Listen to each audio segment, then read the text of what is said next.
Priatelia, keďže v Mexiku sa voda z vodovodu nepije, tak v Mexiku sa buď používajú veľké barely, ktoré majú 25 litrov vody,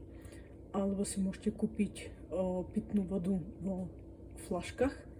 alebo my sme to riešili takýmto spôsobom, že my sme si zakúpili takýto filter,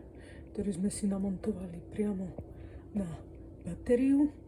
a vlastne pri prepínaní tejto polohe máme vodu pre umývanie riadu, ktorá nám tečie takto.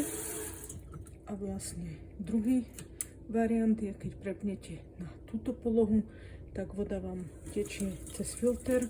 takže je prefiltrovaná a nemusíte sa bať ju piť. Ale určite v Mexiku vám neodporúčam piť vodu z vodovodu, ale kupovať si ju v obchode vo fľašiach alebo v bareloch, alebo už keď bývate dlhšie, tak ju prispôsobiť takouto vecičkou, ktorá je veľmi užitočná, veľmi pomáha